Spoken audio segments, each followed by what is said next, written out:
साहिब जी। श्लोक महला चौथा। सतगुर धरती धर्म है, तिस विच जिहा को बीजै तिहा फल पाए। गुर सिक्खी अमृत बीजया, तिन्ने अमृत फल हर पाए। उना हलत पलत मुख उजलै, ओए हर दरगह सच्ची पैनाए। इक नाए अंदर खोट, नित खोट कमावै। ओह जिहा बीजै तिहा फल खाए। जा सतगुर सराफ नदर कर देखै, सुआव गीर सब उगड़ियाए। ओए जिहा चितवै नित तिहा पायन, ओए तेहो जेहे दय बजाए। नानक दोही श्री खसम आपे वरतै, नित कर कर देखै चलत सबाए। महला चौथा। एक मन एक वरतदा, जित लगै सो थाए पाए। कोई गल्लां करे कनेरियां, जे घर वत होवै साई खाए। बिन सतगुर सोझी ना पवै, अहंकार न विचों जाए। अहंकारियां नूं दुख भुख है, हथ तड़ै घर घर मंगाए। कूड़ ठगी गुज्जी ना रहे, मुलम्मा पाज लह जाए। जिस होवै पूर्व लिखिया, तिस सतगुर मिलै प्रभ आए। ज्यों लोहा पारस भेटिया, मिल संगत स्वर्ण होए जाए। जन नानक की प्रभ तू धनी, ज्यों भावै तिवै चलाए। पौड़ी। जिन हर हिरदे सेवया, तिन हर आप मिलाए। गुण की सांझ तिन स्यों करी, सब अवगुण शब्द जलाए। अवगण विकन पलरी, जिस दे सो सच्चे पाए। बलिहारी गुरी अपने, जिन अवगण मेट गुण प्रगटी आए। वड्डी वड्याई वड्डे की, गुरमुख आलाए। बलहारी गुर अपने, जिन अवगन मेट गुण प्रगटी आए। वड्डी वड्याई वड्डे की, गुरमुख आलाए। ज़ाहरा ज़हूर हाजरा हजूर, सर्व कला भरपूर समरथ गुरु। लोक परलोक दे रखियक भगत वशल, ज्ञान दा सागर दसां पातशाहां दी भगतां दी प्यारियां दी जोत। श्री गुरु ग्रंथ साहिब महाराज जी दी पावन पवित्र गोद हजूरी दे विच गुरु शब्द दे नाल जुड़ बैठी साध संगत जी। धनता दे योग असीं सारे वडभागे हां। सतगुਰਾਂ ने किरपा कीती है, जीवन सवास चल रहे हैं, समा चल रहा है, साडी जिंदगी दा दीपक जल रहा है। इस दीपक दे नाल सत्संग जी जिंदगी दे विच रोशनी हो जाए, इस वास्ते गुरु दे शब्द दे नाल असीं जुड़ना है ते गुरु दे शब्द तो ज्ञान दी रोशनी लैनी। दीपक जगदा होवे ते चंगा लगदा, लाइट जगदी होवे ते चंगा लगदा। लाइट बुझ जाए, स्पीकर बंद हो जाए ते स्नेह जड़े ने वो घट जाते ने। दूर तक जिहड़ी आवाज़ अपड़दी है और रुक जाती है। ध्यान देना, देखो हनेरे का कितना नुकसान है।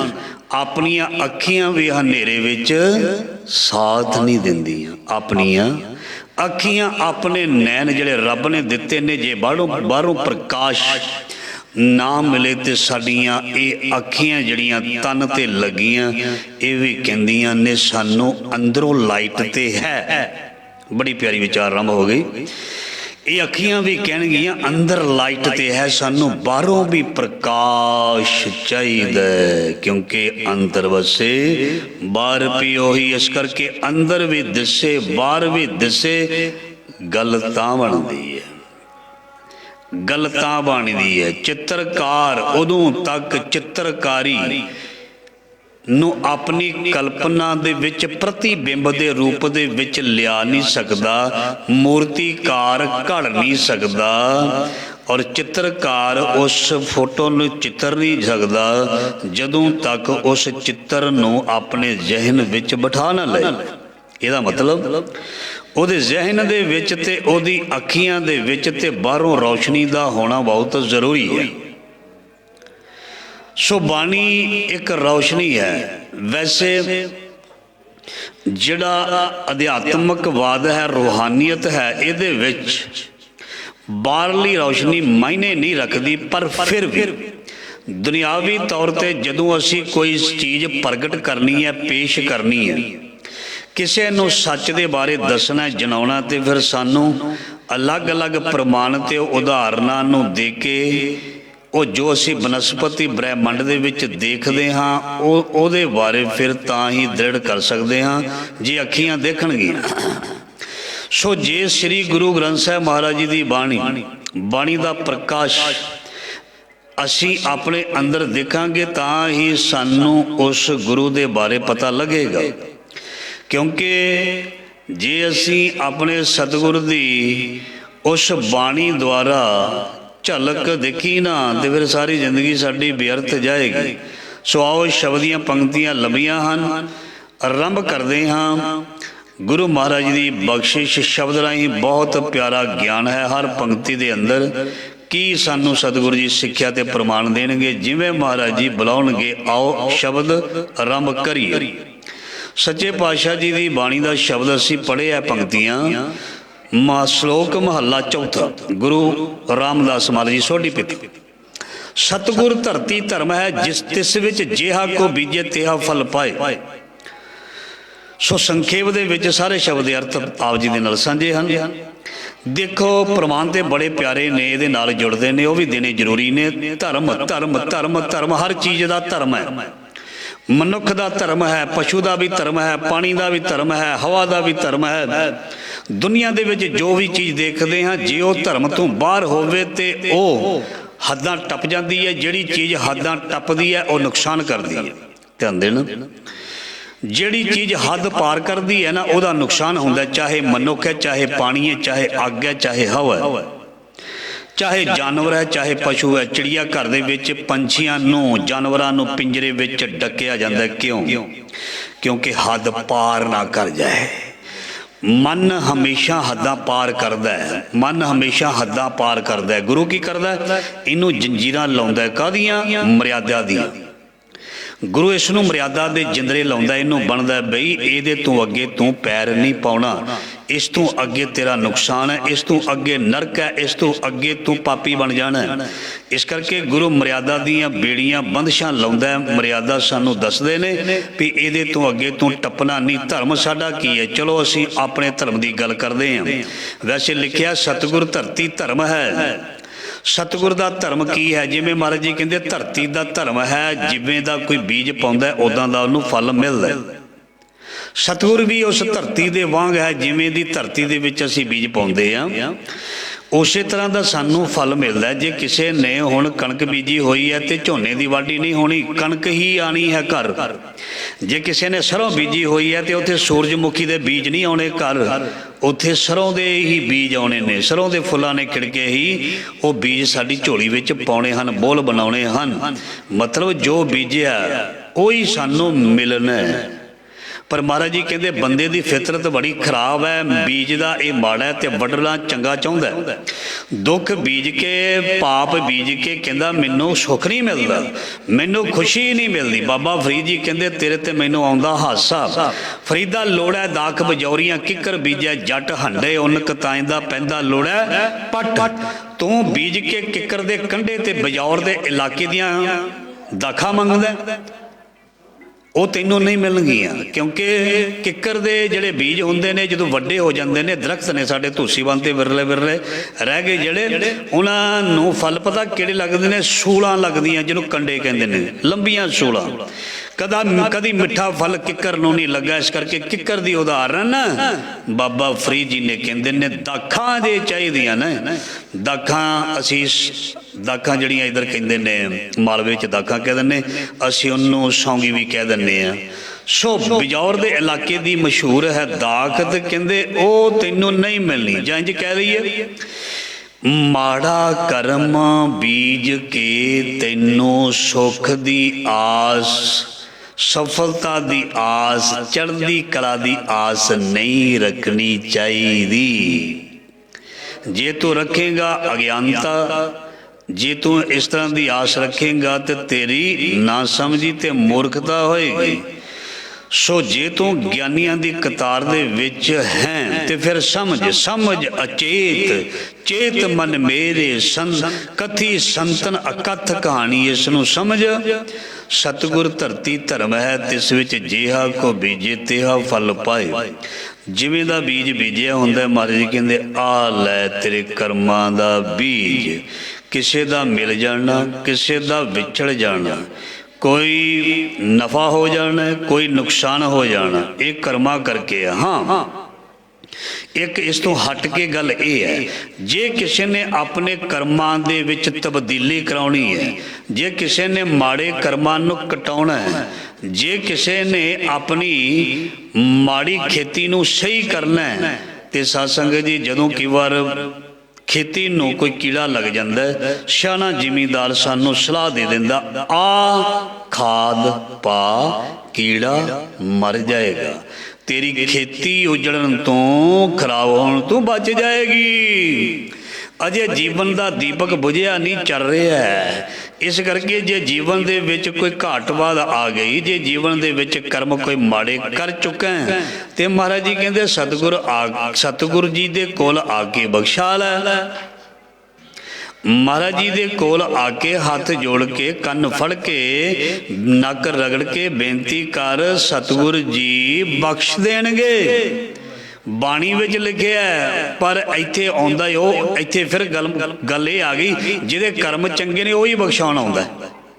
ਜਿਹਦੇ ਭਾਗ ਚੰਗੇ, ਜਿਹਦੇ ਕਰਮ ਚੰਗੇ, ਉਹੀ ਹੱਥ ਜੋੜਦਾ।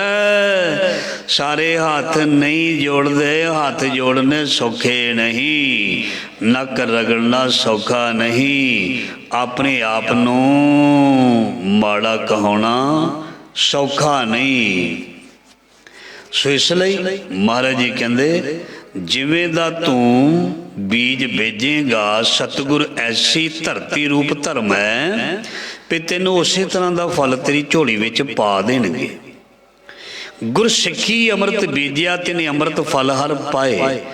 ਜਿਨ੍ਹਾਂ ਨੇ ਗੁਰਸਿੱਖਾਂ ਨੇ, ਮਹਾਰਾਜ ਜੀ ਕਹਿੰਦੇ ਅੰਮ੍ਰਿਤ ਬੀਜਿਆ, ਸਿੱਖੀ ਦਾ ਬੀਜ ਬੀਜਿਆ, ਉਹਨਾਂ ਨੂੰ ਹਮੇਸ਼ਾ ਹੀ ਅੰਮ੍ਰਿਤ ਫਲ ਮਿਲਦਾ। ਅੰਮ੍ਰਿਤ ਫਲ ਕੀ ਹੈ? ਅੰਮ੍ਰਿਤ ਫਲ ਕੀ ਹੈ? ਉਹ ਕਿਵੇਂ ਦਾ ਹੁੰਦਾ? ਉਹ ਕਿਵੇਂ ਦਾ ਹੁੰਦਾ? ਹੁਣ ਮੈਂ ਕਹਾਂ ਵੀ ਇਵੇਂ ਦਾ ਹੁੰਦਾ। ਕਿਸੇ ਨੇ ਉਹ ਦੇਖਿਆ ਨਾ ਹੋਵੇ, ਕਿਸੇ ਨੇ ਉਹ ਖਾਧਾ ਨਾ ਹੋਵੇ, ਉਹਨੂੰ ਨਹੀਂ ਪਤਾ ਲੱਗਣਾ।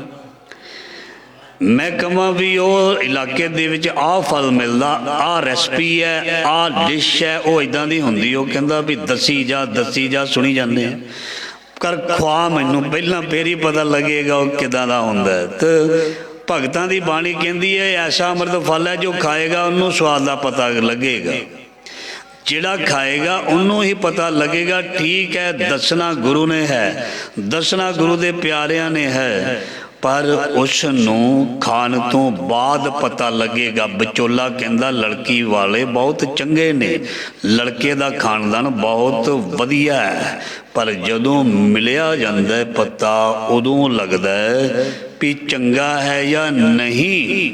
ਅੰਮ੍ਰਿਤ ਫਲ ਦੀ ਗੱਲ ਕੀਤੀ ਹੈ। ਜਦੋਂ ਤੱਕ ਸੰਗਤ ਵਿੱਚ ਆਵਾਂਗੇ ਹੀ ਨਾ, ਜਦੋਂ ਤੱਕ ਉਹਨਾਂ ਬੂੰਦਾਂ ਦੇ ਬਾਰੇ ਗਿਆਨ ਨਹੀਂ ਹੋਏਗਾ, ਤੇ ਇਹ ਜਿਹੜੀ ਦੂਜੀ ਵਰਖਾ ਹੈ ਮੁਸਲਾ ਧਾਰ, ਮੋਲੇ ਧਾਰ, ਉਹਦਾ ਕਿਵੇਂ ਪਤਾ ਲੱਗੇਗਾ? ਪਹਿਲਾਂ ਕਣੀਆਂ ਬਾਰੇ ਪਤਾ ਲੱਗੇ, ਛਿੱਟਾਂ ਬੂੰਦਾ ਬੰਦੀ ਬਾਰੇ ਪਤਾ ਲੱਗੇ, ਫਿਰ ਹੌਲੀ ਹੌਲੀ ਦੂਸਰਾ ਮੋਲੇ ਧਾਰ ਮੀਂਹ ਵਰਦਾ, ਮਤਲਬ ਜਿਹਨੂੰ ਕਹਿੰਦੇ ਨੇ ਝਿਮ ਝਿਮ ਵਰਸੇ ਅੰਮ੍ਰਿਤ ਧਾਰਾ, ਮਨ ਪੀਵੈ ਸੁਣ ਸ਼ਬਦ ਵਿਚਾਰਾ, ਕਿਸੇ ਨੂੰ ਕਿਸੇ ਚੀਜ਼ ਦੀ ਲਜ਼ਤ ਲੈ ਕੇ ਕਿੱਦਾਂ ਦੀ ਫੀਲਿੰਗ ਆਉਂਦੀ ਹੈ ਉਹ ਨਾ ਲਿਖ ਕੇ ਦੱਸ ਸਕਦਾ, ਨਾ ਬੋਲ ਕੇ ਦੱਸ ਸਕਦਾ। ਕਹੋ ਕਬੀਰ ਗੂੰਗੇ ਗੁੜ ਖਾਇਆ ਪੁੱਛੇ ਤੇ ਕਿਆ ਕਹੀਏ, ਉਹ ਨਹੀਂ ਦੱਸ ਸਕਦਾ। ਇਹ ਤੇ ਖੁਦ ਨੂੰ ਖਾਣਾ ਪਏਗਾ, ਖੁਦ ਨੂੰ ਬਹਿਣਾ ਪਏਗਾ, ਖੁਦ ਨੂੰ ਜਪਣਾ ਪਏਗਾ, ਖੁਦ ਨੂੰ ਮੱਥਾ ਟੇਕਣਾ ਪਏਗਾ, ਤੇ ਤਾਂ ਹੀ ਪਤਾ ਲੱਗੇਗਾ। ਮੇਰੇ ਭਾਈ ਨੇ ਰੋਟੀ ਖਾ ਲਈ, ਮੈਂ ਖਾਧੀ ਨਹੀਂ, ਮੈਨੂੰ ਰੋਟੀ ਦਾ ਸਵਾਦ ਜਾਂ ਮੇਰੀ ਭੁੱਖ ਕਿਵੇਂ ਮਿਟੇਗੀ? ਮੈਨੂੰ ਵੀ ਖਾਣੀ ਪਏਗੀ। ਮੈਨੂੰ ਜੇ ਉਸ ਦਾ ਸਵਾਦ ਚਾਹੀਦਾ ਤੇ ਮੈਨੂੰ ਗਰਾਹੀ ਤੋੜ ਕੇ ਮੂੰਹ ਦੇ ਵਿੱਚ ਬੁਰਕੀ ਪਾਉਣੀ ਪਏਗੀ। ਗੁਰਸਿੱਖੀ ਅੰਮ੍ਰਿਤ ਬੀਜਿਆ ਤਿਨੇ ਅੰਮ੍ਰਿਤ ਫਲ ਹਰ ਪਾਏ, ਉਹਨਾਂ ਹਲਤ ਪਲਤ ਮੁਖੀ ਉਜਲਿਓ ਹਰ ਦਰਗੇ ਸੱਚੀ ਪਹਿਨਾਏ। ਪਾਤਸ਼ਾਹ ਜੀ ਫਰਮਾਨ ਕਰਦੇ ਨੇ ਉਹ ਸੁਰਖਰੂ ਹੋ ਜਾਂਦੇ ਨੇ ਅਗਲੇ ਜਹਾਨ ਦੇ ਵਿੱਚ। ਉਹ ਜਿਹੜੇ ਨੇ ਪੱਕੇ ਹੋ ਜਾਂਦੇ ਨੇ, ਜਿਵੇਂ ਬਾਹਰ ਲੋਕੀ ਪੱਕੇ ਹੁੰਦੇ ਆ ਨਾ। ਪਾਤਸ਼ਾਹ ਜੀ ਕਹਿੰਦੇ ਨੇ ਜਿਨ੍ਹਾਂ ਦਾ ਲੋਕ ਪਰਲੋਕ ਸਵਰ ਗਿਆ ਉਹ ਪੱਕੇ ਹੋ ਗਏ, ਉਹ ਦਰਗਾਹੀ ਰੂਹਾਂ ਬਣ ਗਈਆਂ, ਉਹ ਦਰਗਾਹੀ ਰੂਹਾਂ ਬਣ ਗਈਆਂ। ਸੋ ਪੱਕੇ ਹੋਣ ਦੇ ਵਾਸਤੇ ਬੜਾ ਕੁਛ ਕਰਨਾ ਪੈਂਦਾ ਹੈ, ਬਹੁਤ ਕੁਝ ਕਰਨਾ ਪੈਂਦਾ ਹੈ। ਜਿਹਨੇ ਦਰਗਾਹ ਦਾ ਪੱਕਾ ਬਣਨਾ, ਜਿਹਨੇ ਦਰਗਾਹੀ ਰੂਹ ਬਣਨਾ, ਤੇ ਮਹਾਰਾਜ ਜੀ ਕਹਿੰਦੇ ਉਹਦੇ ਲਈ ਵੀ ਬਹੁਤ ਪਿਆਰੀਆਂ ਹਿਦਾਇਤਾਂ ਨੇ। ਉਹਨਾਂ ਨੂੰ ਮੰਨਣਾ ਪਏਗਾ, ਉਹਨਾਂ ਨੂੰ ਸੁਣਨਾ ਪਏਗਾ, ਉਹਨਾਂ 'ਤੇ ਅਮਲ ਕਰਨਾ ਪਏਗਾ, ਤੇ ਫਿਰ ਹੋਏ ਉਹਨਾਂ ਹਾਲਤ ਪਲਤ ਮੁਖੀ ਉਜਲੇ ਹੋਏ ਹਰ ਦਰਗੇ ਸੱਚੀ ਪਹਿਨਾਏ। ਉਹਨਾਂ ਦਾ ਉਸ ਦਰਗਾਹ ਦੇ ਵਿੱਚ ਮਹਾਰਾਜ ਜੀ ਕਹਿੰਦੇ ਇਹ ਸਤਿਕਾਰ ਹੋਵੇ। ਇੱਕ ਨਾ ਅੰਦਰ ਖੋਟ ਨਿਤ ਖੋਟ ਕਮਾਵੇ, ਉਹ ਜਿਹਾ ਬੀਜੇ ਤਿਹਾ ਫਲ ਪਾਏ। ਮਹਾਰਾਜ ਜੀ ਨੇ ਹੁਣ ਉਹਨਾਂ ਦੀ ਗੱਲ ਕੀਤੀ ਹੈ ਜਿਹੜੇ ਦੂਜੇ ਨੇ ਭਗੌੜੇ, ਜਿਹੜੇ ਨੇ ਗੁਸਤਾਖੀ ਮਾਫ, ਜਿਹੜੇ ਗੁਰੂ ਤੋਂ ਦੂਰ ਰਹਿੰਦੇ ਨੇ ਉਹਨੂੰ ਭਗੌੜਾ ਕਹਿੰਦੇ ਨੇ। ਜਿਹੜਾ ਸੱਚ ਤੋਂ ਦੂਰ ਚਲਾ ਜਾਂਦਾ, ਜਿਹੜਾ ਫਰਜ਼ਾਂ ਨੂੰ ਜਾਣਦਾ ਨਹੀਂ ਸੋ ਕਿਉਂ ਵਿਸਰੈ, ਜਿਨ ਸਭ ਕੁਛ ਦੀਆ ਸੋ ਕਿਉਂ ਵਿਸਰੈ ਜੇ ਜੀਵਨ ਜੀਆ। ਮਹਾਰਾਜ ਜੀ ਕਹਿੰਦੇ ਤੂੰ ਉਹਨੂੰ ਵਿਸਾਰਨਾ ਨਹੀਂ ਸੀ, ਤੂੰ ਉਹਨੂੰ ਯਾਦ ਰੱਖਣਾ ਸੀ। ਜੇ ਕੋਈ ਯਾਦ ਨਹੀਂ ਰੱਖ ਰਿਹਾ, ਜੇ ਪ੍ਰਮਾਤਮਾ ਨੂੰ ਕੋਈ ਭੁੱਲ ਕੇ ਬੈਠਾ, ਉਹ ਭਗੌੜਾ ਹੈ। ਤੇ ਭਗੌੜੇ ਦਾ ਅਰੈਸਟ ਵਾਰੰਟ ਕੱਢਿਆ ਜਾਂਦਾ ਹੈ, ਭਗੌੜੇ ਨੂੰ ਫੜਿਆ ਜਾਂਦਾ ਹੈ, ਤੇ ਭਗੌੜੇ ਨੂੰ ਫਿਰ ਧਾਰਾ ਲਾ ਕੇ ਅੰਦਰ ਕਰ ਦਿੱਤਾ ਜਾਂਦਾ। ਭਗੌੜੇ ਚੰਗੇ ਨਹੀਂ ਹੁੰਦੇ, ਉਹ ਡਰਪੋਕ ਹੁੰਦੇ ਨੇ। ਇਸ ਕਰਕੇ ਗੁਰੂ ਮਹਾਰਾਜ ਜੀ ਕਹਿੰਦੇ ਇੱਕ ਨਾ ਅੰਦਰ ਖੋਟ। ਇੱਕ ਕੈਟਾਗਰੀ ਇੱਦਾਂ ਦੀ ਵੀ ਹੈ, ਉਹਨਾਂ ਦੀ ਵੀ ਗੱਲ ਕਰ ਦਿੱਤੀ। ਕੇਵਲ ਉਹਨਾਂ ਦੀ ਗੱਲ ਨਹੀਂ ਕੀਤੀ ਜਿਹੜੇ ਜੁੜੇ ਹੋਏ ਨੇ, ਜਿਨ੍ਹਾਂ ਨੇ ਉੱਥੇ ਪਹੁੰਚਣਾ, ਜਿਹੜੇ ਟੁੱਟੇ ਪਏ ਨੇ ਨਾ, ਜਿਨ੍ਹਾਂ ਦੀਆਂ ਤਾਰਾਂ ਉਲਝੀਆਂ ਪਈਆਂ ਟੁੱਟੀਆਂ ਹੋਈਆਂ, ਉਹਨਾਂ ਦੀ ਵੀ ਹੁਣ ਲੱਗੇ ਮਹਾਰਾਜ ਜੀ ਗੱਲ ਕਰਨ। ਇੱਕ ਨਾ ਅੰਦਰ ਖੋਟ, ਮਹਾਰਾਜ ਜੀ ਕਹਿੰਦੇ ਕੁਝ ਇੱਦਾਂ ਦੇ ਨੇ ਹਮੇਸ਼ਾ ਖੋਟੇ ਹੀ। ਇੱਕ ਹੋਰ ਪੰਕਤੀ ਆ ਗਈ ਇਹਦੇ ਨਾਲ, ਖੋਟੇ ਖਰੇ ਪਰਖੀਆਂ ਤਿਤ ਸੱਚੇ ਕੇ ਦਰਬਾਰਾ ਰਾਮ। ਖੋਟੇ ਦਰਗੇ ਸੱਟੀ ਹੈ, ਬੜੇ ਮਾਰਿਆ ਜਾਂਦਾ ਉਹਨਾਂ ਨੂੰ ਕੱਢ ਕੇ। ਗੁਸਤਾਖੀ ਮਾਫ। ਜਦੋਂ ਕੋਈ ਗਲਤ ਅਨਸਰ ਚਾਹੇ ਮਨੁੱਖ ਦੇ ਰੂਪ ਵਿੱਚ ਹੋਵੇ, ਜਾਨਵਰ ਪਸ਼ੂ ਦੇ ਰੂਪ ਦੇ ਵਿੱਚ ਹੋਵੇ, ਸਾਡੇ ਘਰ ਆਵੇ ਤੇ ਅਸੀਂ ਉਸ ਨੂੰ ਡੰਡੇ ਨਾਲ ਬਾਹਰ ਭਜਾ ਦਿੰਦੇ ਹਾਂ। ਜਿਹੜੇ ਖੋਟੇ ਨੇ, ਹੁਣ ਖੋਟਾ ਕਿਹਨੂੰ ਕਿਹਾ ਜਾਂਦਾ? ਖੋਟੇ ਬੰਦੇ ਦਾ ਪਹਿਰਾਵਾ ਸਾਡੇ ਨਾਲੋਂ ਵੀ ਸੋਹਣਾ ਹੁੰਦਾ। ਖੋਟੇ ਬੰਦੇ ਦਾ ਭੇਖ ਦਿਖਾਏ ਜਗਤ ਕੋ ਲੋਗਣ ਕੋ ਬਸ ਕੀਨ। ਉਹਨਾਂ ਦਾ ਪਹਿਰਾਵਾ ਹੋ ਸਕਦਾ ਸਾਡੇ ਨਾਲੋਂ ਵੀ ਚੰਗਾ ਹੋਵੇ, ਪਰ ਉਹ ਖੋਟਿਆਂ ਨੂੰ ਪਰਖ ਲਿਆ ਜਾਂਦਾ ਹੈ। ਉਹਨਾਂ ਖੋਟਿਆਂ ਦੀ ਗੱਲ ਕੀ ਹੈ? ਉਹਨਾਂ ਨੇ ਹਮੇਸ਼ਾ ਖੋਟੇ ਨੇ ਖੋਟ ਹੀ ਕਮਾਉਣਾ। ਧਿਆਨ ਦੇਣਾ, ਕਿਸੇ ਕੋਲ ਖੋਟੇ ਸਿੱਕੇ ਹੋਣ, ਉਹਨੇ ਕਹਿਣਾ ਖੋਟੇ ਸਿੱਕੇ ਚਲਾ ਦੇਈਏ, ਖੋਟੀ ਬਿਰਤੀ ਕਰਕੇ ਚਲਾਏਗਾ ਨਾ। ਇੱਕ ਨਾ ਅੰਦਰ ਖੋਟ ਨੇ ਤੇ ਖੋਟ ਕਮਾਵੇ, ਉਹ ਜਿਹਾ ਬੀਜੇ ਤਿਹਾ ਫਲ ਖਾਏ। ਮਤਲਬ ਉਹ ਖੋਟੇ ਬੰਦੇ ਨੇ ਕਦੀ ਵੀ ਪੋਜ਼ਿਟਿਵ ਨਹੀਂ ਹੋਣਾ, ਚੰਗੀ ਸੋਚ ਨਹੀਂ ਰੱਖਣੀ, ਚੰਗਾ ਕਰਨਾ ਨਹੀਂ, ਚੰਗਾ ਬੋਲਣਾ ਨਹੀਂ, ਚੰਗਾ ਦੇਖਣਾ ਨਹੀਂ। ਉਹਨੇ ਜਦੋਂ ਵੀ ਬੋਲਣਾ, ਫਿਰ ਪੰਜਾਬੀ ਲੋਕ ਅਸੀਂ ਕਹਿੰਦੇ ਹਾਂ ਜਦੋਂ ਵੀ ਇਹ ਬੋਲੇਗਾ ਇੱਦਾਂ ਹੀ ਬੋਲੇਗਾ, ਗਲਤ ਹੀ ਬੋਲੇਗਾ। ਉਹਨੇ ਚੰਗਾ ਨਹੀਂ ਬੋਲਣਾ। ਕਈਆਂ ਦੀ ਫਿਤਰਤ ਹੁੰਦੀ ਹੈ, ਆਦਤ ਹੁੰਦੀ ਹੈ, ਮਤਲਬ ਨੁਕਸ ਕੱਢਣੇ। ਕੋਈ ਵੀ ਚੀਜ਼ ਉਹਨਾਂ ਨੇ ਮਤਲਬ ਉਹ ਕਹਿੰਦੇ ਭਈ ਜੇ ਅਸੀਂ ਇੱਦਾਂ ਨਾ ਬੋਲਾਂਗੇ ਸਾਡੀ ਪਹਿਚਾਣ ਕਿਵੇਂ ਹੋਏਗੀ? ਆਪਣੀ ਕੁਝ ਲੋਕ ਪਹਿਚਾਣ ਬਣਾਉਂਦੇ ਨੇ ਗੁਨਾਹ ਕਰਕੇ, ਕੁਝ ਲੋਕ ਪਹਿਚਾਣ ਬਣਾਉਂਦੇ ਨੇ ਮੂਰਖ ਲੋਕ। ਉਹ ਐਵੇਂ ਹੀ ਖਾ ਮਖਾ, ਉਹ ਪਹਿਚਾਣ ਨਹੀਂ ਬਣਦੀ, ਇੱਦਾਂ ਪਹਿਚਾਣ ਨਹੀਂ ਹੁੰਦੀ। ਜੇ ਕੋਈ ਗੁਣ ਹੈ, ਜੇ ਤੇਰੇ ਵਿੱਚ ਕੋਈ ਕਾਬਲੀਅਤ ਹੈ, ਯੋਗਤਾ ਹੈ, ਉਹਦੇ ਨਾਲ ਪਹਿਚਾਣ ਬਣਦੀ ਹੈ। ਤੇ ਜਿਹੜੀ ਗਲਤ ਚੀਜ਼ ਹੈ ਉਹਦੇ ਨਾਲ ਪਹਿਚਾਨੀ, ਐਵੇਂ ਹੀ ਉਲਝਿਆ ਰਹਿਣਾ, ਐਵੇਂ ਹੀ ਫਸਿਆ ਰਹਿਣਾ, ਐਵੇਂ ਹੀ ਲੜਦੇ ਝਗੜਦੇ ਰਹਿਣਾ, ਉਹਦੇ ਨਾਲ ਬੰਦੇ ਦੀ ਇਮੇਜ ਖਰਾਬ ਹੁੰਦੀ ਹੈ, ਬਦਨਾਮੀ ਹੁੰਦੀ ਹੈ। ਤੇ ਉਹ ਮਹਾਰਾਜ ਜੀ ਕਹਿੰਦੇ ਐਸੇ ਜਿਹੜੇ ਹੁੰਦੇ ਆ ਨਾ, ਉਹ ਮਹਾਰਾਜ ਜੀ ਕਹਿੰਦੇ ਖੋਟੇ ਕਰਮ ਕਰਕੇ ਖੋਟਾ ਹੀ ਸਭ ਕੁਝ ਕਮਾਉਂਦੇ ਹਨ, ਤੇ ਖੋਟੇ ਫਿਰ ਦਰਗਾਹ ਵਿੱਚ ਪ੍ਰਵਾਨ ਨਹੀਂ ਹੁੰਦੇ। ਕਿਉਂਕਿ ਕਹਿੰਦੇ ਸਤਿਗੁਰੂ ਜਾਂ ਸਤਿਗੁਰ ਸਰਾਫ ਨਦਰ ਕਰ ਦੇਖੇ, ਸੁਆਵਗੀਰ ਸਭ ਉਗੜ ਆਏ। ਸੁਆਵਗੀਰ ਕਹਿੰਦੇ ਨੇ ਸਵਾਰਥੀ ਲੋਕਾਂ ਨੂੰ ਪਕੜਨ ਵਾਲੇ, ਫੜਨ ਵਾਲੇ। ਸਤਿਗੁਰ ਸਰਾਫ ਰੂਪ ਦੇ ਵਿੱਚ ਜਦੋਂ ਗਹੁ ਨਾਲ ਪਰਖਦਾ ਹੈ ਨਾ, ਤੇ ਮਹਾਰਾਜ ਜੀ ਕਹਿੰਦੇ ਸਾਰਿਆਂ ਦੀ ਖੁਦ ਗਰਜੀ ਪ੍ਰਗਟ ਹੋ ਜਾਂਦੀ ਹੈ, ਖੁਦ ਗਰਜੀ। ਸੋ ਇੰਨਾ ਸਮਾਂ ਨਹੀਂ ਮੈਂ ਖੁਦ ਗਰਜੀ ਬਾਰੇ ਵੀ ਜ਼ਿਆਦਾ ਬੋਲਾਂ। ਸੋ ਮਹਾਰਾਜ ਜੀ ਇੱਕ ਸਰਾਫ ਦੀ ਨਜ਼ਰ ਦੇ ਨਾਲ ਜਦੋਂ ਦੇਖਦੇ ਨਾ, ਖੁਦ ਗਰਜੀ ਲੋਕਾਂ ਦੀ ਖੁਦ ਗਰਜੀ ਜਿਹੜੀ ਹੈ ਉਹ ਮਹਾਰਾਜ ਜੀ ਨੂੰ ਪਤਾ ਲੱਗ ਜਾਂਦਾ ਹੈ। ਉਹ ਜਿਹਾ ਚਿਤਵੈ ਨਿਤ ਤੇਹਾ ਪਾਇਨ, ਉਹ ਤੇਹੋ ਜਹੇ ਵਜਾਏ। ਮਹਾਰਾਜ ਜੀ ਕਹਿੰਦੇ ਜਿਵੇਂ ਦੀ ਭਾਵਨਾ ਉਹਨਾਂ ਦੇ ਹਿਰਦੇ ਦੀ ਹੁੰਦੀ ਹੈ, ਉੱਦਾਂ ਦਾ ਉਹਨਾਂ ਨੂੰ ਫਲ ਮਿਲ ਜਾਂਦਾ ਹੈ।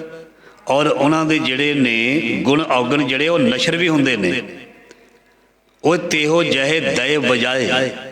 ਮਹਾਰਾਜ ਜੀ ਨਾ ਸੱਚ ਵਾਲਿਆਂ ਨੂੰ ਛੁਪਣ ਦਿੰਦਾ, ਧਿਆਨ ਦੇਣਾ, ਹਰ ਕਾ ਭਗਤ ਪ੍ਰਗਟ ਨਹੀਂ ਛੁਪੇ। ਨਾ ਝੂਠਿਆਂ ਦੀ ਜਿਹੜੀ ਝੂਠੀ ਚੀਜ਼ ਹੈ ਨਾ, ਉਹ ਵੀ ਇੱਕ ਦਿਨ ਪ੍ਰਗਟ ਹੁੰਦੀ ਹੈ।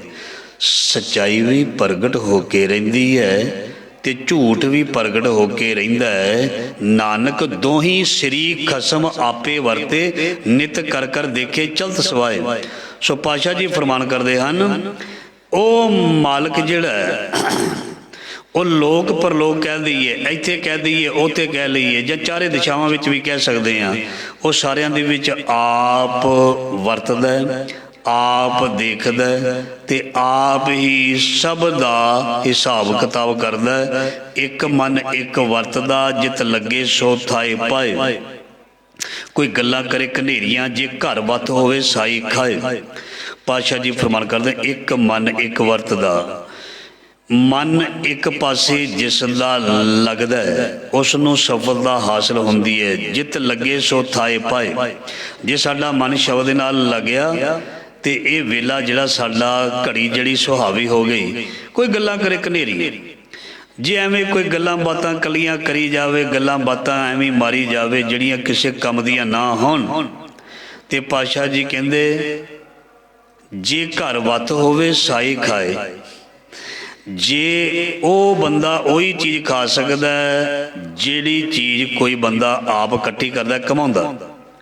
ਜੇ ਕੋਈ ਗੱਲਾਂ ਦਾ ਖਟਿਆ ਖਾਂਦਾ ਤੇ ਉਹ ਜਿਹੜਾ ਬਹੁਤਾ ਚਿਰ ਤੱਕ ਉਹ ਚੀਜ਼ ਜਿਹੜੀ ਬਨੌਟੀ ਚੱਲਦੀ ਨਹੀਂ, ਗੱਲਾਂ ਬਹੁਤੀ ਦੇਰ ਤੱਕ ਰਹਿੰਦੀਆਂ ਨਹੀਂ, ਜਾਂ ਉਹਦੀ ਗੱਲਾਂ ਦੀ ਖੱਟੀ ਜਿਹੜੀ ਹੈ ਉਹ ਸਦਾ ਨਹੀਂ ਰਹਿੰਦੀ। ਕਿਉਂਕਿ ਬਾਣੀ ਦੇ ਵਿੱਚ ਪਤਾ ਕੀ ਲਿਖਿਆ, ਸਿਮਰਤ ਵੇਦ ਪ੍ਰਾਨ ਪੁਕਾਰਨ, ਪੋਥੀਆਂ ਨਾਮ ਬਿਨਾ ਸਭ ਕੂਲ ਗਾਲੀ ਹੋਛੀਆਂ। ਗੱਲੀ ਅਸੀਂ ਚੰਗੀਆਂ ਅਚਾਰੇ ਬੁਰੀਆਂ। ਕੋਈ ਗੱਲਾਂ ਕਰੇ ਕਨੇਰੀਆਂ, ਗੱਲਾਂ ਦੇ ਨਾਲ ਕਿਸੇ ਨੂੰ ਇੰਪ੍ਰੈਸ ਨਹੀਂ ਕੀਤਾ ਜਾ ਸਕਦਾ, ਜੀਵਨ ਦੇ ਨਾਲ ਇੰਪ੍ਰੈਸ ਕੀਤਾ ਜਾ ਸਕਦਾ। ਫਿਰ ਉਹਦੇ ਘਰ ਜਿਹੜੀ ਘਾਲ ਕਮਾਈ ਹੋਏਗੀ ਉਹੀ ਖਾਏਗਾ। ਬਿਨ ਸਤਿਗੁਰੂ ਸੋਝੀ ਨਾ ਪਵੇ, ਹੰਕਾਰ ਨਾ ਵਿੱਚੋਂ ਜਾਏ। ਮਹਾਰਾਜ ਜੀ ਦੀ ਮਿਹਰ ਕਿਰਪਾ ਤੋਂ ਬਗੈਰ ਮਹਾਰਾਜ ਜੀ ਕਹਿੰਦੇ ਹੰਕਾਰ ਨਹੀਂ ਜਾਂਦਾ ਔਰ ਸੋਝੀ ਨਹੀਂ ਪ੍ਰਾਪਤ ਹੁੰਦੀ। ਹੰਕਾਰੀਆਂ ਨੂੰ ਦੁੱਖ ਭੁੱਖ ਹੈ ਹੱਥ ਤੜੇ। ਹੰਕਾਰੀ ਲੋਕ ਜਿਹੜੇ ਨੇ, ਹੰਕਾਰੀ ਲੋਕ ਜਿਹੜੇ ਨੇ ਅਮੀਰ ਰਿਚ ਵੀ ਹੋ ਸਕਦੇ, ਪੁਅਰ ਗਰੀਬ ਵੀ ਹੋ ਸਕਦੇ। ਪਾਤਸ਼ਾਹ ਜੀ ਕਹਿੰਦੇ ਜਿਹੜੇ ਅਹੰਕਾਰੀ ਹੈ, ਉਹ ਬੰਦਾ ਜਿਹੜਾ ਹੈ ਹੰਕਾਰੀ ਹੈ। ਕਿਸੇ ਨੂੰ ਆਪਣੀ ਵਿਦਿਆ ਦਾ ਹੰਕਾਰ, ਕਿਸੇ ਨੂੰ ਰੁਪਈਏ ਦਾ ਹੰਕਾਰ, ਕਿਸੇ ਨੂੰ ਅਹੁਦੇ ਦਾ ਹੰਕਾਰ, ਕਿਸੇ ਨੂੰ ਕੋਈ ਹੰਕਾਰ। ਸੋ ਮਹਾਰਾਜ ਜੀ ਕਹਿੰਦੇ ਹੰਕਾਰੀਆਂ ਨੂੰ ਦੁੱਖ ਭੁੱਖ ਹੈ। ਹੰਕਾਰੀ ਦੀ ਕਦੀ ਭੁੱਖ ਨਹੀਂ ਮਿਟਦੀ ਤੇ ਹੰਕਾਰੀ ਦੇ ਦੁੱਖ ਕਦੀ ਜਾਂਦੇ ਨਹੀਂ। ਹੱਥ ਤੜੇ, ਹੱਥ ਮਹਾਰਾਜ ਜੀ ਕਹਿੰਦੇ ਅੱਡਿਆ ਹੀ ਰਹਿੰਦਾ ਉਹਦਾ ਹੱਥ ਅੱਡਿਆ ਹੀ ਰਹਿੰਦਾ। ਕਿਉਂਕਿ ਵਡਿਆਈ ਦਾ ਭੁੱਖਾ ਬੰਦਾ ਸਾਰਿਆਂ ਅੱਗੇ ਹੱਥ ਅੱਡਦਾ ਹੈ। ਬਾਣੀ ਵਿੱਚ ਲਿਖਿਆ, ਹੰਕਾਰੀਆਂ ਨੂੰ ਦੁੱਖ ਭੁੱਖ ਹੈ ਹੱਥ ਤੜੇ, ਘਰ ਘਰ ਮੰਗਾਏ। ਉਹ ਥਾਂ ਥਾਂ ਤੇ ਜਾ ਕੇ ਆਪਣੀ ਹੰਕਾਰ ਨੂੰ ਪੱਠੇ ਪਾਉਣ ਦਾ ਯਤਨ ਕਰਦਾ, ਪਰ ਮਹਾਰਾਜ ਜੀ ਕਹਿੰਦੇ ਪੱਠੇ ਪੂਰੇ ਪੈਂਦੇ ਨਹੀਂ, ਫਿਰ ਭੁੱਖਾ ਰਹਿੰਦਾ। ਹੰਕਾਰੀਆਂ ਨੂੰ ਦੁੱਖ ਭੁੱਖ ਹੈ, ਹੱਥ ਤੱਡੇ ਘਰ ਘਰ ਮੰਗਾਏ। ਘਰ ਘਰ ਜਾ ਕੇ ਮਹਾਰਾਜ ਜੀ ਕਹਿੰਦੇ ਆਪਣੀ ਤ੍ਰਿਪਤੀ ਕਰਨੀ ਚਾਹੁੰਦਾ ਪਰ ਹੁੰਦੀ ਨਹੀਂ। ਕੂੜ ਠੱਗੀ ਗੁੱਜੀ ਨਾ ਰਹੇ। ਪਾਤਸ਼ਾਹ ਜੀ ਕਹਿੰਦੇ ਉਹਨਾਂ ਦਾ ਸਾਰਾ ਕੀਤਾ ਕੁੱਤਾ ਦਿਖਾਵਾ ਜਿਹੜਾ ਮਲੰਮਾ ਪਾਜ ਲਹਿ ਜਾਏ। ਇਹ ਜਿਹੜਾ ਮਹਾਰਾਜ ਜੀ ਕਹਿੰਦੇ ਮਲੰਮਾ ਪਾਜ ਮਤਲਬ ਵਿਖਾਵਾ ਜਿਹੜਾ ਹੈ ਉਹ ਲੱਥ ਜਾਂਦਾ। ਮਤਲਬ ਠੱਗੀ ਬਨਾਵਟੀ ਜੀਵਨ ਲੁਕਿਆ ਨਹੀਂ ਰਹਿੰਦਾ। ਜਿਸ ਹੋਵੇ ਪੁਰਬ ਲਿਖਿਆ ਤਿਸ ਸਤਿਗੁਰ ਮਿਲੇ ਪ੍ਰਭ ਆਏ। ਜਿਨ੍ਹਾਂ ਦੇ ਕਰਮਾਂ ਦੇ ਵਿੱਚ ਗੁਰੂ ਦਾ ਮਿਲਾਪ, ਗੁਰੂ ਦਾ ਦਰਸ਼ਨ ਲਿਖਿਆ ਹੁੰਦਾ। ਪਹਿਲਾਂ ਬੇਨਤੀ ਕੀਤੀ ਇਹ ਕਰਮ ਵੀ ਅਸੀਂ ਆਪ ਕਰਨੇ ਹਨ। ਸੋਝੀ ਦਿੱਤੀ ਹੈ, ਦਿਮਾਗ ਦਿੱਤਾ ਮਾਲਕ ਨੇ, ਤੇ ਉਦਮ ਕਰਨਾ ਤੇ ਆਪੇ ਕਰਮ ਬਣੀ ਜਾਣੇ ਹਨ। ਤੇ ਪਾਤਸ਼ਾਹ ਜੀ ਕਹਿੰਦੇ ਫਿਰ ਉਹਦੇ ਕਰਮਾਂ ਦੇ ਵਿੱਚ ਲਿਖਿਆ ਜਾਂਦਾ ਸਤਿਗੁਰ ਦਾ ਮੇਲ। ਜਿਸ ਹੋਵੇ ਪੁਰਬ ਲਿਖਿਆ ਤਿਸ ਸਤਿਗੁਰ ਮਿਲੇ ਪ੍ਰਭ ਆਏ। ਜੋ ਲੋਹਾ ਪਾਰਸ ਭੇਟੀਐ ਮਿਲ ਸੰਗਤ ਸਵਰਨ ਹੋਏ ਜਾਏ। ਜਿਵੇਂ ਲੋਹਾ ਪਾਰਸ ਦੀ ਸੰਗਤ ਕਰਕੇ ਮਹਾਰਾਜ ਜੀ ਕਹਿੰਦੇ ਨੇ ਗੋਲਡ ਬਣ ਜਾਂਦਾ ਹੈ, ਸੋਨਾ ਬਣ ਜਾਂਦਾ ਹੈ, ਮਿਲ ਕੰਚਨ ਹੋਆ ਰਾਮ। ਇਸੇ ਤਰ੍ਹਾਂ ਜਿਹੜਾ ਕੋਈ ਵੀ ਮਨੁੱਖ ਜਦੋਂ ਆਪਣੇ ਸਤਿਗੁਰ ਦੀ ਸੰਗਤ ਕਰਦਾ ਹੈ, ਸਤਿਗੁਰ ਜੀ ਉਸ ਨੂੰ ਆਪਣੇ ਵਰਗੇ ਹੀ ਬਣਾ ਦਿੰਦੇ ਹਨ। ਜਨ ਨਾਨਕ ਕੇ ਪ੍ਰਭ ਤੂੰ ਧਣੀ ਜਿਉ ਭਾਵੈ ਤਿਵੇਂ ਚਲਾਏ। ਹੇ ਦਾਸ ਨਾਨਕ ਆਪ ਮਾਲਕ ਜੀ ਜਿਵੇਂ ਤੁਹਾਨੂੰ ਚੰਗਾ ਲੱਗਦਾ ਹੈ ਮੈਨੂੰ ਉਵੇਂ ਹੀ ਤੋਰ, ਜਾਂ ਇੰਜ ਕਹਿ ਲਈਏ ਜਿਵੇਂ ਪ੍ਰਮਾਤਮਾ ਨੂੰ ਚੰਗਾ ਲੱਗਦਾ ਹੈ ਪ੍ਰਮਾਤਮਾ ਆਪਣੇ ਬੱਚਿਆਂ ਨੂੰ, ਜੀਵਾਂ ਨੂੰ ਉਸੇ ਤਰ੍ਹਾਂ ਪਾਲਦਾ ਤੇ ਤੋਰਦਾ। ਆਖਰੀ ਪੰਕਤੀ ਪੌੜੀ। ਜਿਨ ਹਰ ਹਿਰਦੇ ਸੇਵਿਆ ਤਿਨ ਹਰ ਆਪ ਮਿਲਾਏ। ਜਿਨ੍ਹਾਂ ਜੀਵਾਂ ਨੇ ਆਪਣੇ ਹਿਰਦੇ ਵਿੱਚ ਪ੍ਰਭੂ ਦਾ ਸਿਮਰਨ ਕੀਤਾ, ਉਹਦੀ ਯਾਦ ਮਨਾਈ, ਉਹਨਾਂ ਨੂੰ ਮਹਾਰਾਜ ਜੀ ਨੇ ਮੇਲ ਲਿਆ। ਕਿੱਦਾਂ ਮਿਲਿਆ ਜੀ? ਆਓ ਪ੍ਰਮਾਣ ਲੈ ਕੇ ਤੇ ਸਮਾਪਤੀ ਵੱਲ ਵਧੀਏ। ਜਿਨ ਹਰ ਹਿਰਦੇ ਸੇਵਿਆ ਤਿਨ ਹਰ ਆਪ ਮਿਲਾਏ। ਕਿਹਨਾਂ ਨੂੰ ਮਿਲਾਉਂਦਾ ਹੈ, ਕਿੱਦਾਂ ਮਿਲਾਉਂਦਾ ਹੈ? ਧੰਨ ਧੰਨ ਬਾਬਾ ਫਰੀਦ ਜੀ ਮਹਾਰਾਜ ਪੀਰ ਦੀ ਸੇਵਾ ਕਰਕੇ ਬਹੁਤ ਕੁਝ ਪ੍ਰਾਪਤ ਕਰ ਲਿਆ। ਬਾਬਾ ਫਰੀਦ ਜੀ ਕਹਿੰਦੇ ਮੈਂ ਤਕਰੀਬਨ ਆਲਮੋਸਟ ਲਗਭਗ 36 ਸਾਲ ਮੈਂ ਤਪੱਸਿਆ ਕੀਤੀ, ਮੈਂ ਘੁੰਮਿਆ ਫਿਰਿਆ ਇੱਧਰ ਉੱਧਰ ਰੱਬ ਮਿਲ ਜਾਏ। ਕਿਉਂਕਿ ਰੱਬ ਦੇ ਬਾਰੇ ਮੇਰੀ ਮਾਂ ਨੇ ਮੈਨੂੰ ਆਖ ਦਿੱਤਾ ਸੀ, ਫਰੀਦਾ ਅੱਲਾਹ ਕੀ ਕਰ ਬੰਦਗੀ। ਮੇਰੀ ਮਾਂ ਨੇ ਆਦਤ ਮੈਨੂੰ ਪਾ ਦਿੱਤੀ ਸੀ ਅੱਲਾ ਨੂੰ ਮਿਲਣਾ, ਅੱਲਾ ਨੂੰ ਮਿਲਣਾ। ਤੇ ਜਿਹਦੇ ਪਾਸੇ ਮਾਂ ਲਾ ਦੇਵੇ ਬੱਚੇ ਨੂੰ, ਬੱਚਾ ਉਧਰ ਹੀ ਜਾਂਦਾ। ਜੇ ਮਾਂ ਦੇ ਕੋਲ ਨਿਆਣਾ ਚੋਰੀ ਕਰਕੇ ਆਵੇ ਤੇ ਮਾਂ ਸ਼ਾਬਾਸ਼ ਦੇਵੇ, ਬੱਚਾ ਚੋਰ ਬਣੇਗਾ। ਜੇ ਬਾਬੇ ਫਰੀਦ ਦੀ ਮਾਂ ਵਾਂਗੂ ਮਾਂ ਮਿੱਠੇ ਦਾ ਲਾਲਚ ਦੇਵੇ ਜਾਂ ਉਹਨੂੰ ਸੰਸਕਾਰ ਅੱਲਾ ਦੀ ਬੰਦਗੀ ਵਾਲੇ ਦੇਵੇ ਤੇ ਬੱਚਾ ਭਗਤ ਬਣੇਗਾ। ਜੇ ਬੱਚਾ ਭਗਤ ਬਣੇਗਾ ਉਹਦੀ ਮਾਂ ਨੂੰ ਤੇ ਉਹਦੇ ਪਿਓ ਨੂੰ ਕਿਹਾ ਜਾਏਗਾ ਧੰਨ ਧੰਨ ਪਿਤਾ, ਧੰਨ ਧੰਨ ਕੁੱਲ, ਧੰਨ ਧੰਨ ਸੋ ਜਨਨੀ ਜਿਨ ਗੁਰੂ ਜਣਿਆ ਮਾਏ। ਜੇ ਕੋਈ ਬੱਚਾ ਚੋਰੀ ਫੜਿਆ ਜਾਏ ਕਰਦਾ, ਕਹਿੰਦੇ ਫਿਰ ਸਾਨੂੰ ਕਹਿੰਦੇ ਹੀ ਹੈ ਨਾ, ਪਤਾ ਹੀ ਹੈ ਨਾ ਵੀ ਚੋਰ ਨੂੰ ਨਾ ਹੁਣ ਦੇਖੋ, ਚੋਰ ਦੀ ਮਾਂ ਨੂੰ ਪੁੱਛੋ, ਅਸੀਂ ਇਹ ਕਹਿੰਦੇ ਹਾਂ, ਉਹਨੂੰ ਪੁੱਛੋ ਵੀ ਇਹ ਚੋਰੀ ਸਿਖਾਈ ਕਿੱਦਾਂ, ਉਹਦੇ ਕੋਲ ਸਿੱਖਿਆ। ਬੱਚਾ ਗਲਤ ਕਿਵੇਂ ਹੋ ਜਾਏ, ਕੁਦਰਤੀ ਗੱਲ ਹੈ, ਕੋਈ 1-ਅੱਧਾ% ਹੋ ਜਾਏ, 99% ਤੇ ਘਰੋਂ ਹੀ ਸਭ ਕੁਝ ਚੱਲਦਾ, ਘਰੋਂ ਹੀ ਸਭ ਕੁਝ ਚੱਲਦਾ।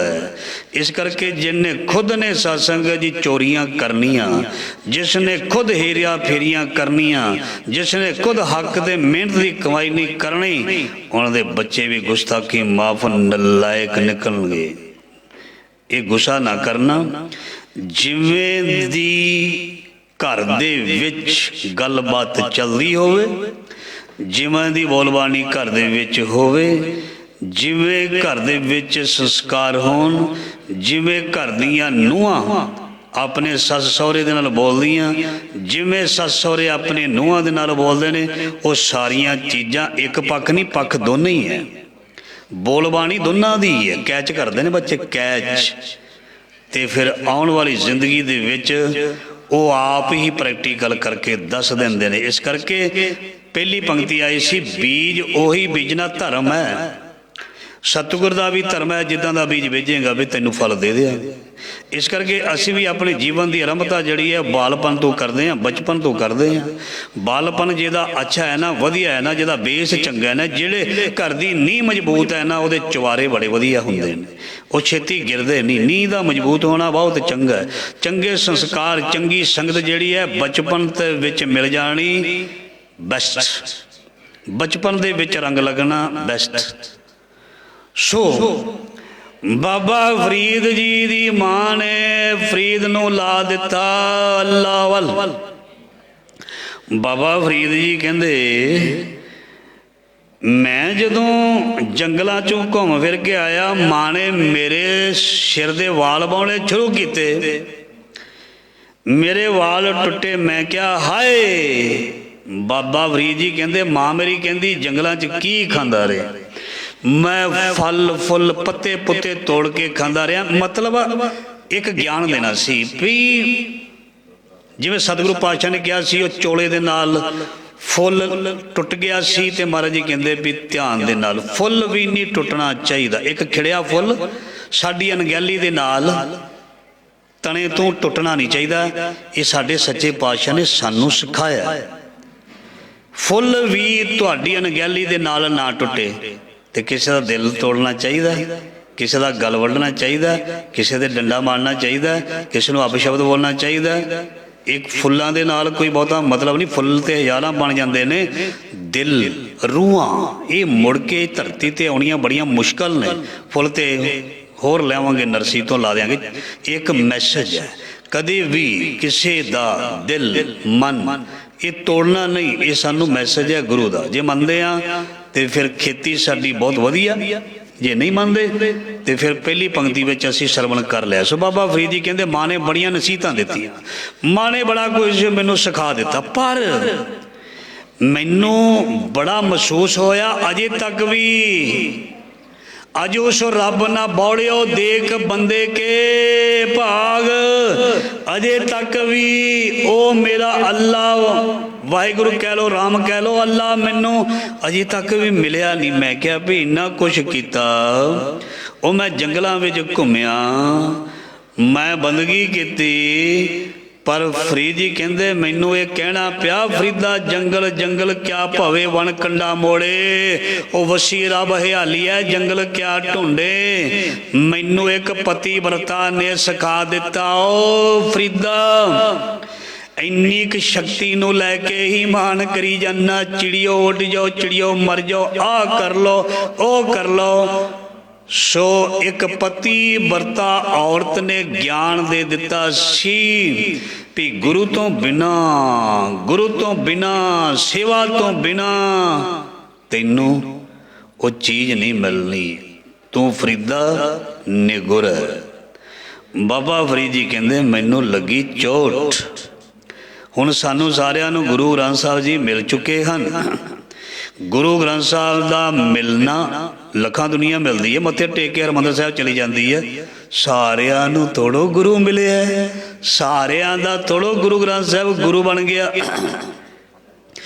ਗੱਲਾਂ ਦੇ ਨਾਲ ਗੁਰੂ ਗੁਰੂ ਨਹੀਂ ਬਣਦਾ।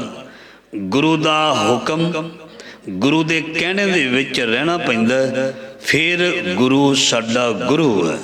ਕੇਵਲ ਗੁਰੂ ਨੂੰ ਦੇਖ ਲੈਣਾ, ਕੇਵਲ ਗੁਰੂ ਨੂੰ ਰੁਮਾਲਾ ਦੇ ਦੇਣਾ, ਕੇਵਲ ਗੁਰੂ ਨੂੰ ਲੰਗਰ ਦੇ ਦੇਣਾ, ਕੇਵਲ ਗੁਰੂ ਨੂੰ ਦੇਗ ਦੇਣੀ, ਜਾਂ ਹੋਰ ਸੌਖਾ ਕਰਦੀ ਹੈ ਮਾਂ ਬਾਪ ਨੂੰ ਕੱਲਾ ਕੱਪੜੇ ਲੀੜੇ ਸਵਾ ਕੇ ਦੇ ਦੇਣੇ, ਉਹਨਾਂ ਨੂੰ ਰੋਟੀ ਦੇ ਦੇਣੀ। ਰੋਟੀ ਤੇ ਨੌਕਰ ਵੀ ਦੇ ਆਉਂਦੇ ਨੇ, ਧਿਆਨ ਦੇਣਾ।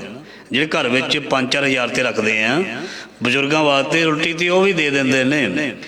ਕਿਸੇ ਦੇ ਨਾਲ ਬਹਿ ਕੇ ਦੁੱਖ ਸੁੱਖ ਫਰੋਲਣਾ, ਕਿਸੇ ਦੇ ਨਾਲ ਹਮਦਰਦੀ ਕਰਨੀ, ਚਾਹੇ ਉਹ ਕੋਈ ਵੀ ਹੈ, ਚਾਹੇ ਰਿਸ਼ਤੇਦਾਰ ਹੈ, ਚਾਹੇ ਮਿੱਤਰ ਹੈ, ਚਾਹੇ ਸਕਾ, ਉਹਦੀ ਸਪੋਰਟ ਕਰਨੀ, ਉਹਦੀ ਹੈਲਪ ਕਰਨੀ, ਉਹਨੂੰ ਘੁੱਟ ਕੇ ਸੀਨੇ ਨਾਲ ਲਾਉਣਾ। ਜਿੰਝ ਕਹਿ ਲਈਏ ਵੀ ਉਹਦੀ ਕਹੀ ਗੱਲ ਤੇ ਅਮਲ ਕਰਨਾ, ਇਹਨੂੰ ਕਹਿੰਦੇ ਨੇ ਮੰਨਣਾ, ਗੁਰੂ ਨੂੰ ਮੰਨਣਾ। ਤੇ ਬਾਬਾ ਫਰੀਦ ਜੀ ਕਹਿੰਦੇ ਚੋਟ ਲੱਗ ਗਈ ਮੈਨੂੰ, फिर मिल गया, मैनू मिल गया। चलो जी समाप्ति करिए शॉर्ट विच। बाबा फरीद जी कहते मिल गया मैनू, मैनू पीर मिल गया। पीर कहता बस करी जा सेवा। पुराने समय होंदे सी आम करके 12 साल का कोर्स चलता सी, 12 साल आम करके एक कहावत भी बन गई सी, 12 साल रहिए साधु की टोली फिर समझिए साधु दी बोली।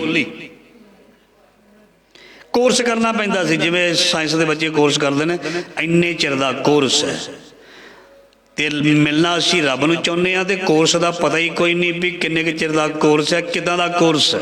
बगैर कोर्स तो, बगैर पढ़ाई तो, बगैर आए तो, बगैर मनण तो महाराज जी मतलब ब्रह्म ज्ञान ते रब नूं पाउणा चाहुंदे आ, ऐदां नहीं। दुनिया दे विच अलग अलग कोर्स ने, रब नूं मिलण दा भी एक कोर्स है, वो है गुरमत, वो है गुरमत मर्यादा। बाबा फरीद जी कहंदे मेरे पीर ने मेरी ड्यूटी ला दित्ती, गड़वई बन गए उन्होंने, मतलब उन्होंने इशनान भी आप कराउंदे, उन्होंने बस्तर भी धोंदे, जिवें भाई लहणा जी बाबा फरीद जी अपने पीर दे बस्तर भी धोंदे, इशनान भी कराउंदे, लंगर पानी भी छकाउंदे। ते कहंदे बाबा फरीद जी कहंदे समा काफ़ी लंघ गया, उम्र मेरी भी हुण बुढ़ापे वाली होनी शुरू हो गई। लगभग कहते मैं 10-12 साल अपने पीर की सेवा करता गया। कहते मैं डेली रोज़ उन्होंने इशनान करवाना, नागा कदी नहीं पिया, मैं कदी नागा नहीं पाया। कहते एक दिन की होया, पीर जी ने इशनान करवाना ते हनेरी झक्खड़ झुल्ले पिया, मीह वरदा पिया, ते जेड़े पुराने रस्ते हुंदे सी लट्टां जगह ਜਿਹੜੇ पुराने रस्ते हुंदे सी सत्संग जी पहला कच्चे हुंदे सी, ते उन्हां रस्तियां दे विच आवें चिक्कड़ हुंदा सी। साडी फिरनी भी अज तो 35 साल पहलां म्याणी दी कच्ची हुंदी सी, असीं देखी है, गड्डे विच टायर ऐन चिक्कड़ ही चिक्कड़, ते हौली हौली पक्कियां गलियां बणियां, हौली हौली सड़कां बन गईयां सारे नगरां 'च। बाबा फरीद जी कहते मैनू ना अपने पीर का इशनान करवाउण दे लई अग चाहिए होंदी सी, मतलब रोशनी करनी होंदी सी। ट्यूब बंद कर। मैनू अपने पीर का इशनान करवाउण दे लई मैनू रोशनी अग की जरूरत होंदी सी। पुराने जमानिਆਂ ਦੇ ਵਿੱਚ अज तो 40 साल पहला लोकी दूजे दे घर दे विचों अग लिया के चुल्हा बालदे हुंदे सी। असीं भी देखे भड़ोलियां दे विचों चमटे नाल गोया जां पाती नूं चुकना, अपने घर दे चुल्हे विच लाउणा ते अग बाल लैणी। डब्बियां घट इस्तेमाल होंदियां सन, हौली हौली हुण लाइटर आ गए, ऑटोमैटिक भी आ गई अग। पहला अग जिहड़ी सी बलदी अग दूजे दे चुल्हे दे विचों लिया के अपने चुल्हे विच रख लैनी। ये असीं अखीं देखिया, सुनी गल नहीं।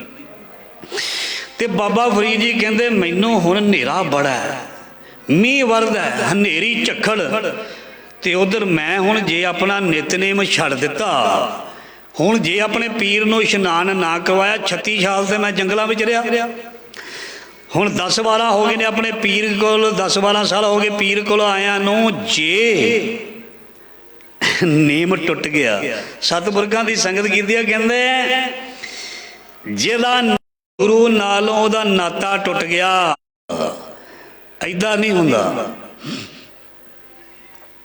ब्याह दी तरीक रखी होवे, बहाना नहीं कोई लाउंदा, कभी भी नहीं करेगा, जरूर जो मर्जी हो जाए। कोई किसी दी तरीक होवे, किसी नूं चक मिलना होवे, किसी नूं कोई पैसे मिलने होण, वो कभी भी रुकदा नहीं, हो जाएगा। चलो बाबा फरीद जी कहंदे भी बहुत हनेरी झक्खड़, हुण की करा, मन विच कई तरह के ख्याल होंदे ने, रह जावां। एक मन दो, एक सिक्के दे दो पहलू होंदे ने, दो पासे होंदे ने। एक मन कहंदा ना वो रह गया ते पता नहीं की हो जाए, की पता वो अज ही कृपा होनी होवे, बिल्कुल ऐदां ही है। की पता आखिरी पड़ा होवे, की पता आखिरी डंडा होवे उत्थे तक पहुंचने वाला। फरीद जी अपनी बाणी विच कहंदे ने, फरीदा गलिया चिक्कड़ दूर घर नाल प्यारे ने हो, चला दा पिजे कंबली राह दा टुटे नेओ। कहंदे हुण वैसे गली दे चिक्कड़ की गल नहीं की, अर्थ दो दे भी अनेक बन सकते हैं। पादे अर्थ यही बनते हैं, गली चिक्कड़ का मतलब चिक्कड़ ही होंदा है। दूर घर नाल प्यारे ने, जे पादे अर्थ करिए तो इदा भी हो सकता है गली में चिक्कड़ है तो प्यारे का घर दूर है। दूजा ये अर्थ है, जे भाव अर्थ लईए, दूजा अर्थ यह है भी अंदर विकारां दा चिक्कड़ है, परमात्मा मंजिल है, अंदर ही है परमात्मा, उत्थे तक पहुँचना है। पंजां दा चिक्कड़ अगे वधन नहीं देंदा। बाबा फरीद जी कहते फिर इदां दियां गल्लां आउंदियां पईयां मन विच, फरीदा गलीए चिक्कड़ दूर घर नाल प्यारे नेहो, चलां तां भिज्जे कंबली राह दा टुटा नेहो, जे मैं चलदा हां ते कंबली भेज जांदी है। फिर अंदरों आवाज आई, कोई गल नहीं अज हो लैण दे जो कुछ हुंदा है, भिजो सिजो कंबली अल्लाह वरसै मेहो, जाए मिला तिना सज्जना, टुटो नाही नेहो, सौखा कम ते सारे कर देंदा। गुरु कहंदा मैं उदन पास करना जिदन तू औखा कम करके आया। ध्यान देना, गुस्ताखी मावे गल कम, हथ पैर चलते पे ना, जवानी है जौवन है, चाहे कोई बुढ़ापे में हथ पैर चलते हैं ना, सेवा हो जाती है, कोई प्रॉब्लम नहीं। समा हो गया इतिहास में इदां दे जिन्हां दे हथ पैर नहीं सी चलते, उन्होंने फड़ लिया गुरु नानक दे घर दा झाड़ू, रब ने सीधे कर दिते, सब कुछ सही हो गया। ये सच्ची गल है, ये कोई शक नहीं। मेरा वैद गुरु गोबिंदा, हर हर नाम औखद मुख देवै काटे जमगी फंदा। जिन्हें गुरु नानक की बख्शी प्राप्त करनी है, जिसके दुख नहीं दूर होंदे, वो दलिदर नहीं दूर होंदे, उदम नहीं आउंदा, वो गुरु नानक दे घर की सेवा कर लवे। बस आप गवाए सेवा करे, तंग च पाए मन, दर्दां दुर्दां का नहीं पता लगता, इत्थे सब कढ़ दिंदा रब। सो बाबा फरीद जी कहते मैं तुर पिया, जिथों अग लैनी सी उत्थे पहुँच गया, जिसने अग देनी सी, जिवें इतिहास में लिखिया, हो सकता है कोई उत्ते किंतु कर देन, पर असी भाव अर्थ लैना, असी मूँह जवानी गल नहीं करी दी, लिखी हुई गल है। कोई उहदे नाल सहमत होंदे, कोई नहीं होंदे, जिहड़े नहीं होंदे उन्हां दा भी भला होवे, पर असी इहदे विचों मैसेज लेना पॉजिटिव। बाबा फरीद जी कहते भी वो जिस औरत को गए सी, उस औरत बेसवाल नूं लिखिया, की ने कुछ लिखिया, की ने कुछ लिखिया, उन्होंने जाके कहते भी मैनू अग चाहिए आधारी, वो कहते भी अग नहीं मिलनी, इस अग बदले तेनों कुछ देना पएगा। कहते कवि फरीद जी बाबा जी कहते तू जो मर्जी लै ला, मैं देन तैयार हाँ, मैं अपने पीर का इशनान करवाना। कहते फिर मैं अपनी अखी दे बदले, मतलब अपनी अख कट के दे दी, वो बदले अग लैके आ गया, अख ते पट्टी बन ली, अपने पीर का इशनान करवाया। बाबा फरीद जी ने कोई नहीं आके दसिया भी मैं कित्थे गया सी, किदां किदां होया, कुछ नहीं दसिया, ते अख ते पट्टी बन लई है। ते जदों सवेर होई, पीर जी दे सन्मुख होए, पीर जी कहंदे अख कादे वास्ते बन्नी फिरदा फरीदा, अख ते पट्टी कादे वास्ते बन्नी है। ते आम करके असीं लोग पंजाबी कह दिंदे आ, जदों अख किसी दी दुखने आई हुंदी, असीं कहने अख आई है, अख आई है। बाबा फरीद जी कहंदे पीर जी अख आई है, मतलब वो कहंदा वा दुखने आई होएगी। बाबा फरीद जी कहते मेरे पीर ने सहज सुभाग कह दिता, कहते जे आ गई अख तो फिर ला दे पट्टी, आ गई बई आ गई। कहते मेरी पट्टी खिला दी, तो जब अख देखी मेरी अख कायम, मेरे ते मेरा हो गई। बाबा फरीद जी कहते मेरे पीर ने मैनू पास कर दिता, मैनू उस अल्लाह दे दीदार हो गए, मैनू घट घट दे विच अल्लाह दिसन लग पिया, मेरी जिंदगी का मनोरथ पूरा हो गया। जिन हर हिरदे सेविया तिन हर आप मिलाए। जदों किसी के अंदर चाहत पैदा हो जाती है, रब उन्होंने आपे मिला लेंदा है। नानक सतगुरु तिना मिलाया जिन धुरे प्या संजो। आखिरी पंक्तियां, गुण की सांझ तिन स्यो करी सब अवगुण शब्द जलाए। महाराज जी कहते उन्होंने नाल गुणां दी सांझ करया कर, चंगे बंदियां कोल गुण सिक्ख्या कर, तेरे अवगुण दूर कर देंगे और तेरे अंदर गुण भर देंगे। अवगुण विकन पलरी जिस देश सो सच्चे पाए। महाराज जी कहते गुणां नूं नाश करन दे लई, अवगुणां नूं नाश करन दे लई गुणां दी सांझ दा होना बहुत जरूरी है। ये जिस देश सो सच्चे पाए, ये साडा मालक साडा परमात्मा ही सच्चे गुण पैदा करदा। बलिहारी गुरी अपने जिन अवगुण मेट गुण प्रगटी आए। गुरु रामदास जी फरमान करते हैं, मैं सदके जाना अपने गुरु तो जिन्हों ने मेरे औगण खत्म कर दिते, औगण मेट गुण प्रगटी आए, वड्डी वड्याई वड्डे की गुरमुख अलाए। सो मैं सतगुरु दे सन्मुख हो गया, वड्डे दे सन्मुख हो गया, वड्डे दी समझ लग गई ते फिर वड्डे दे गुण गाने शुरू कर दिते। बंदा दूजे बंदे दी सिफत उदों तक नहीं करता जदों तक वो बंदा चंगा ना लगे। जिहड़ा बंदा चंगा नहीं लगता ना, बंदा कदे भी उसकी सिफत नहीं करता, बंदा कदे भी उसकी गल नहीं सुनता। जिहड़ा बंदा चंगा लगदे उहदी बांह फड़ के भैन कहंदी भैने बह जा, चुगली नहीं सुननी, चंगी गल भैने बह जा, कोई रब की गल सुना। बाणी विच बड़ा कुछ लिखिया है, कोई भाई नूं भाई मिल जाए कहता गुरमुख कोई रब की गल सुना जा, मतलब उन्होंने चंगा लगन लग जाता है। वो इंसान जिहड़ा चंगियां गल्लां करदा है, चंगे दी निशानी चंगी गल सुननी, चंगी गल करनी ये हुंदी है।